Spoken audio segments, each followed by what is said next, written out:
पनीर खाताय? थांबा. तुकाराम मुंडेंचा हा नवा निर्णय तुम्हाला सुद्धा माहीत असायलाच हवा.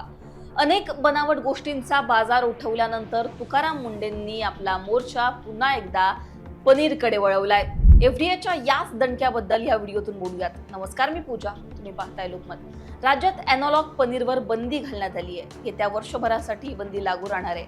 एफडीएनं गुरुवारी या संदर्भात आदेश जारी केलाय. या आदेशामुळे बाजारातील सर्व प्रकारच्या पनीरवर बंदी आलेली नाहीये, पण आता एनॉलॉग पनीर मार्केटमध्ये विकता येणार नाहीये.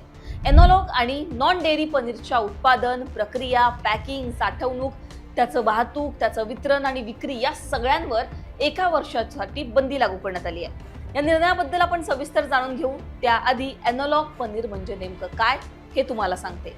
एनॉलॉग पनीर म्हणजे काय, तर ज्यामध्ये दुधातील फॅट काढून त्याऐवजी मिल्क पावडर, वनस्पती तेल, स्टार्च आणि इतर घटक मिश्रित केले जातात. दिसायला हे पनीर सारखंच असलं तरी ते ओरिजिनल पनीर नसतं, कारण दुधाव्यतिरिक्त अनेक पदार्थ यामध्ये मिक्स केले जातात. एनॉलॉग पनीरच्या पॅकेटवर एनॉलॉग पनीर अशी माहिती दिली जाते.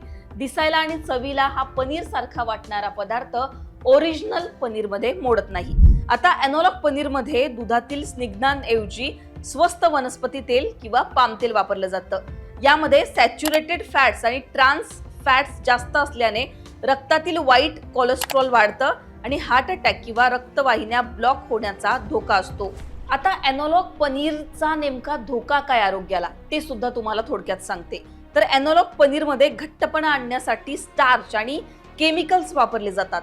यामुळे अपचन होतं, पोट फुगणं, ऍसिडिटी, जुलाब आणि गंभीर अन्न विषबाधा सुद्धा होण्याचा धोका असतो. एनॉलॉग पनीरमध्ये कॅलरीज, स्टार्च आणि रिफाइंड फॅट्स जास्त असतात. त्याच्यामुळे शरीरातील चरबी झपाट्याने वाढते आणि इन्सुलिन रेझिस्टन्सची समस्या निर्माण होऊन टाईप 2 मधुमेहाचा सुद्धा धोका असतो. हार्ट अटॅकचा सुद्धा धोका एनॉलॉग पनीरचा जास्त वापर केला किंवा तुम्ही जास्त सेवन केलं तर तुमच्या आरोग्याला असू शकतो. भाजपचे आमदार विक्रम पाचपुते यांनी एनॉलॉग पनीरचा मुद्दा विधिमंडळात उपस्थित केला होता.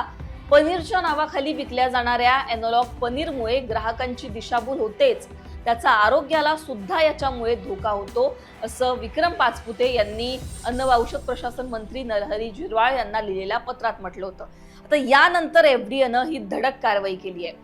खरं तर एनॉलॉग पनीरवरील बंदी ही काय अचानक घेतलेला निर्णय नाहीये, कारण गेल्या काही महिन्यांपासून एफडीए सातत्यानं बनावट पनीर असेल, दुग्धजन्य पदार्थांवरील भेसळी असेल यांच्यावर कारवाई करतेय. पण आता डायरेक्ट बंदीचा थेट निर्णय एफडीएनं घेतलाय. गेल्या काही महिन्यांमध्ये राज्यभरातून 308 पनीरचे नमुने एफडीएनं गोळा केले होते. त्यात 109 निकृष्ट आणि असुरक्षित नमुने असल्याचं आढळलं. आता या नमुन्यांमध्ये काय आढळलं, तर दुधातील स्निग्धांऐवजी वनस्पतीजन्य चरबीचा वापर या पनीरमध्ये केला गेला होता. यानंतर एफडीएनं हा महत्त्वाचा आदेश जारी केला. या निर्णयाचा थेट परिणाम हॉटेल्स, रेस्टॉरंट, केटरर्स, भोजनालय, क्लाउड किचन आणि अन्य आस्थापनांवर होणार आहे. कोणत्याही खाद्यपदार्थात एनॉलॉग डेअरी पनीरचा वापर, साठवण, विक्री आणि ग्राहकांना सेवा देण्यास या निर्णयामार्फत बंदी घालण्यात आली आहे. पनीरचं उत्पादन, पॅकिंग, साठवण, वितरण, विक्री हे सगळं जर तुम्ही करत असाल तर त्या पॅकेजवर व्यवस्थित लेबलिंग असणं बंधनकारक असणार आहे. तुम्ही जर तसं नाही केलं तर तुमच्यावर कारवाई होऊ शकते. नियमांचं पालन करायला हवं. जे पनीर ओरिजिनल पनीर असतं तेच आता मार्केटमध्ये विकता येणार आहे आणि त्याच्यावर सुद्धा व्यवस्थित पॅकेजिंग असणं, लेबलिंग असणं गरजेचं आहे. रूल जर फॉलो नाही केले तर गुन्हा सुद्धा दाखल होऊ शकतो, असा इशारा सुद्धा एफडीएनं दिलेला आहे. त्याच्यामुळे दुधातील भेसळ असेल, हा निर्णय मोठ्या प्रमाणात एफडीएचा चर्चेत होता. आता पनीर मधली जी भेसळ असते, बनावट पनीर जे असतं, या बनावट पनीर विकणाऱ्यांचा बाजार सुद्धा उठलेला आहे आणि एफडीएच्या या निर्णयाची सुद्धा आता सगळीकडे चर्चा होतीये. तुमची याबद्दलची मतं कमेंटमध्ये सांगा. लोकमतला सबस्क्राईब केलं नसेल तर सबस्क्राईब करायला विसरू नका.